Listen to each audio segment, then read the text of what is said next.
సంక్షేమం అభివృద్ధి కోసం పనిచేసే ప్రభుత్వాలను ప్రజలు ఎన్నుకోవాలన్నారు మాజీ ఎమ్మెల్యే జయప్రకాష్ నారాయణ.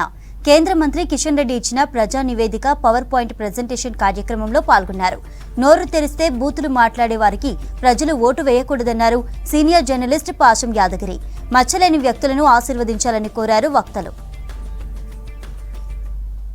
ప్రజాస్వామ్యంలో ప్రజలే ప్రభువులు. మనం ఇచ్చిన పన్నుల డబ్బులతో ఈ దేశంలో మన పిల్లల భవిష్యత్తును కాపాడడం కోసం నిర్ణయాలు చేస్తారు. అవి చాలా సమగ్రంగా, కూలంకషంగా. ఇంకా ఈ దేశంలో ప్రజాస్వామ్యం లేదు అని మాట్లాడేవాళ్ళు దేశం లోపల, దేశం బయట వివిధ కారణాలు ఉండొచ్చు వాళ్ళ మనసుల్లో. కానీ బుద్ధుడి తత్వాన్ని గురించి బుద్ధుడు చెప్పింది సమ్యక్ దృక్పథం, పర్స్పెక్టివ్. అది లేకుండా వెర్రి చేష్టలు చేస్తే మన సమాజాన్ని మనం అవమానపరిచిన వాళ్ళు అవుతాం. వాళ్ళు మనకున్న వనరుల పరిమితి లోపల అద్భుతమైన కార్యక్రమాలని చిత్తశుద్ధితో దీర్ఘకాలికంగా చేపడుతున్నారని చెప్పని ఇక వివరాలు చెప్పక్కర్లేదు.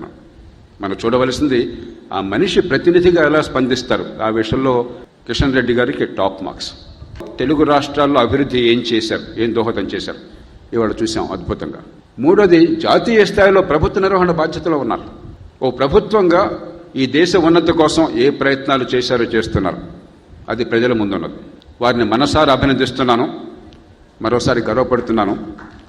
ప్రజలు విచక్షణతో ఓటును ఉపయోగించుకుని తమ మంచిని తాము తెలుసుకుంటారని. Will he gain a measure of control over his life and destiny.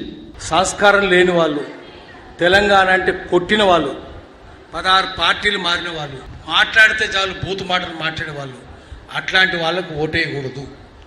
సంస్కారవంతులకు ఓటేయాలి. మచ్చలేని వారికి ఓటేయాలి. సంస్కారము, శీలము, జ్ఞానము, కరుణ, ఆచరణ ఉన్న వ్యక్తులకు మాత్రమే ఓటేయాలి. అది మీరే బేరీజ్ వేసుకోండి. దత్తాత్రేయ గారు కావచ్చు, కిషన్ రెడ్డి గారు కావచ్చు. బుద్ధుడు చెప్పినవి, బుద్ధుడు చెప్పినవి నేను ఆచరిస్తున్నాను.